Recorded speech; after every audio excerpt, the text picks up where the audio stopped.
اور آپ نے جو ان کو وہ جو کمیشن تھا جس کمیشن سے آپ اس کو ہٹانا چاہتے تھے لاپتہ افراد کمیشن کی سربراہی سے ہٹانے کے لیے جو پبلک اکاؤنٹس کمیٹی نے فیصلہ دیا تھا، عدالت نے کہا اس کو ہم نے سسپینڈ کر دیا، وہ اسٹے آرڈر جاری ہو گیا ہے۔ دوسرا، ان کو ہراساں کرنے کے حوالے سے جو آپ کے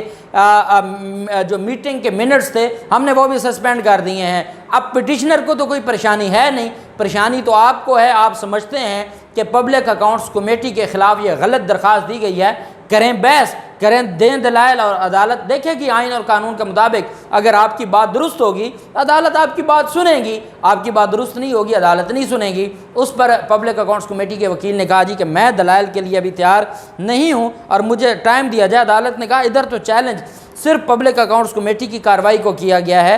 اگر وہ اس کارروائی کو نہیں چلانا چاہتے، اگر وہ خود اس کارروائی سے دستبردار ہو جائیں تو ہمیں کیا ضرورت پڑی ہم پبلک اکاؤنٹس کمیٹی کا اختیار، اس کا دائرہ اختیار، اس کی حدود یہ دیکھنے بیٹھ جائیں، پھر ہم یہ درخواست نمٹا دیں گے۔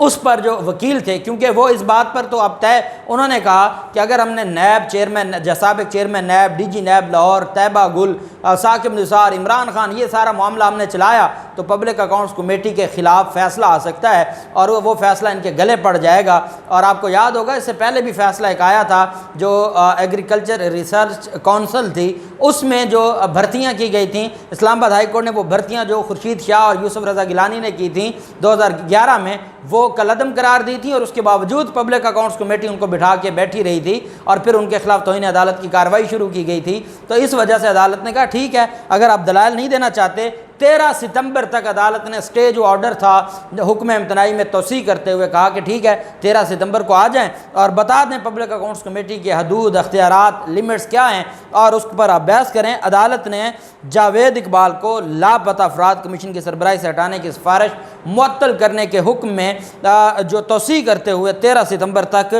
فریقین کو دلائل کے لیے طلب کر لیا ہے، اور عدالت نے کہا ہے کہ آئیں قانون کے مطابق دیکھیں اور پھر عدالت اس معاملے کو دیکھے گی جو بھی آئین اور قانون کے مطابق ہوگا۔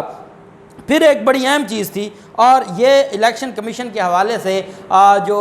پشاور ہائی کورٹ ہے 2 رکنی بینچ تھا، یہ ڈویژن بینچ تھا، سنگل بینچ نہیں تھا، ڈویژن بینچ تھا۔ اب تک جو اسلام آباد ہائی کورٹ میں بھی جو سماعت ہوئی ہے، اور میں آپ کو بتا دوں 4 صفحات پر مشتمل تحریری فیصلہ آیا ہے عامر فاروق صاحب کا، میں نے کل بھی اس کے اوپر بات کی تھی، اس میں مزید چیزیں کلیئر کر دی ہیں عامر فاروق صاحب نے۔ عامر فاروق صاحب نے کہا ہے کہ جو ان کے نوٹس تھے وہ جو SOPs ہیں اس کے مطابق نہیں تھے، ٹیکنیکلی وہ غیر قانونی نوٹس تھے، لیکن چونکہ پاکستان تحریک انصاف کے جو 4 آفس ہولڈرز ہیں انہوں نے اس کا جواب جمع کروا دیا ہے، ان نوٹسز پر عمل درآمد ہو گیا، اس وجہ سے مزید ان نوٹسز کو اور اس کارروائی کو چھیڑنے کی ضرورت نہیں ہے، کیونکہ یہ خود پیش ہو گئے ہیں، اس وجہ سے اور وہ عدالت نے درخواست نمٹا دی تھی۔ آج 4 صفحات پر مشتمل فیصلہ آیا ہے اور عدالت نے چیز کلیئر کر دی ہے، جبکہ یہاں پر یہ 2 رکنی بینچ تھا، جسٹس شکیل احمد اور جسٹس کامران حیات، یہ 2 رکنی بینچ تھا، اور اس کی طرف سے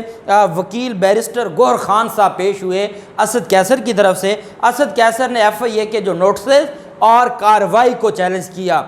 یہ وہ چیز تھی جو پہلے پاکستان تحریک انصاف نے مس کی تھی اسلام آباد ہائی کورٹ میں، جو پشاور ہائی کورٹ میں اسد کیسر نے درخواست دائر کی، اس میں عدالت میں یہ جو کارروائی تھی اس کو چیلنج کیا گیا تھا۔ بیرسٹر گوہر خان نے عدالت سے کہا کہ الیکشن کمیشن کمیٹی نے تمام اکاؤنٹس کا ریکارڈ خود چیک کیا جو اسکروٹنی کمیٹی تھی، پارٹی نے 13 اکاؤنٹس سے لا تعلقی کا اظہار کیا۔ اکبر ایس بابر جو پاکستان تحریک انصاف کے سابقہ رکن تھے، اس نے الیکشن کمیشن میں کیس دائر کیا۔ اس اکاؤنٹ میں سب سے پہلے خود پیسے اکبر ایس بابر نے جمع کروائے تھے۔ ایڈیشنل اٹارنی جنرل نے کہا کہ الیکشن کمیشن نے حکومت کو یہ ہدایت دی اپنے فیصلے میں کہ آپ ان کے خلاف کارروائی کریں، اور الیکشن کمیشن کی ہدایت تھی اور حکومت نے اس ہدایت پر عمل درآمد کرتے ہوئے FIA کو کہا کہ آپ پاکستان تحریک انصاف کے اکاؤنٹس کی چھان بین کریں۔ FIA کے پاس اختیار ہے کہ وہ اکاؤنٹس کے بارے میں انکوائری کر سکتا ہے۔ اسد کیسر کے وکیل نے کہا کہ الیکشن کمیشن نے حکومت کو کوئی ہدایت نہیں کی، ایڈیشنل اٹارنی جنرل وفاقی حکومت پر مزید بوجھ ڈال رہے ہیں اور یہ عدالت میں غلط بات کر رہے ہیں۔ وفاقی حکومت کو نہیں بلکہ الیکشن کمیشن نے اپنے دفتر کو کہا کہ جو کارروائی بنتی ہے وہ شروع کی جائے، اور وہ کارروائی شو کاز کی صورت میں جاری ہو گئی۔ FIA کہاں سے آ گیا؟ FIA کا دائرہ اختیار نہیں بنتا، FIA کی کارروائی ہو نہیں سکتی۔ عدالت نے کہا کہ الیکشن کمیشن نے FIA کو انکوائری کا حکم دیا، پہلا سوال کہ کیا الیکشن کمیشن نے FIA کو انکوائری کا حکم دیا؟ کیا الیکشن کمیشن نے وفاقی حکومت کو کارروائی کا حکم دیا؟ عدالت نے جو مزید سوالات پوچھے اس میں عدالت نے یہ کہا کہ کیا وفاقی حکومت نے FIA کو اس کیس کی میں تحقیقات کا حکم دیا؟ عدالت نے کہا کہ جو FIA ہے وہ کیا از خود کارروائی کر سکتی ہے؟ کیا پولیٹیکل پارٹی آرڈر 2002 FIA کے دائرہ کار میں آتا ہے؟ کیا FIA کا طلبی کا نوٹس بدنیتی اور سیاسی اثر و رسوخ پر مبنی تو نہیں ہے؟ اور پھر عدالت نے آخر میں کہا کہ کیا FIA کے پاس کارروائی کا اختیار ہے یا نہیں ہے؟ عدالت نے یہ 6 سوالات پوچھے ہیں اور یہ 6 سوالات کا جواب عدالت نے کہا ہے کہ 14 دن کے اندر ان 6 سوالات کا جو جواب ہے وہ عدالت میں جمع کروایا جائے۔ FIA کو کہا، عدالت نے کہا کہ اسد کیسر اور یہ جو انکوائری شروع کی ہوئی ہے کسی بھی اس انکوائری کی بنیاد پر کوئی کارروائی نہیں کی جائے گی، اس انکوائری کو سسپینڈ کر دیا ہے، اسد کیسر سمیت تمام کے خلاف کارروائی کو سسپینڈ کر دیا ہے۔ اس کی وجہ میں آپ کو بتاتا ہوں کہ جب ایک چیز ایک انکوائری کی لیگیلٹی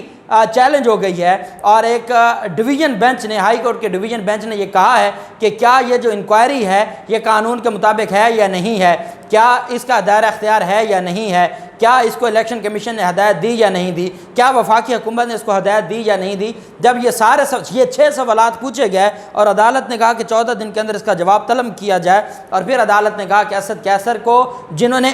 آج پیش ہونا تھا، جن کو آج بلایا گیا تھا، عدالت نے ان نوٹسز کو سسپینڈ کر دیا اور عدالت نے کہا کہ اسد کیسر اور اس انکوائری کی بنیاد پر کوئی کارروائی نہیں کی جائے گی۔ بیرسٹر گور خان نے عدالت کو یہ بھی کہا کہ کوئی بھی اکاؤنٹ اسد کیسر کا ذاتی نہیں، یہ پارٹی کے صوبائی چیپٹر کے اکاؤنٹس ہیں۔ الیکشن کمیشن نے FIA کو انکوائری کی کوئی ہدایت نہیں دی، FIA کے پاس خود سے انکوائری کا کوئی اختیار نہیں ہے، الیکشن کمیشن نے نوٹس دیا ہے، وہاں ہم اپنا مقدمہ لڑیں گے، لیکن جو FIA کی کارروائی ہے یہ غیر قانونی ہے، غیر آئینی ہے، اور اب عدالت نے FIA کو کارروائی سے روک دیا ہے۔ اور یہ ممنوعہ فنڈنگ کیس میں 2 کارروائیاں تھیں، ایک وہ شوکاز تھے جن کو اسلام آباد ہائی کورٹ میں چیلنج کیا گیا ہے جس پر کل سماعت میرے خیال میں ہوگی، اور ایک تھا FIA کی کارروائی۔ FIA کی کارروائی پر 6 سوالات ریز کرتے ہوئے عدالت نے جواب طلب کر لیا ہے اور کارروائی سے روک دیا۔ یہ بڑی ڈیولپمنٹ ہے اور بڑا جو پاکستان تحریک انصاف کے حق میں ممنوعہ فنڈنگ کیس کے حوالے سے بڑا ریلیف ملا ہے۔ مزید جو بھی تفصیلات ہوں گی آپ کے ساتھ شیئر کرتے رہیں گے۔ اللہ پاک پاکستان کا حامی و ناصر ہو۔ بہت شکریہ۔ اللہ حافظ۔ پاکستان زندہ باد۔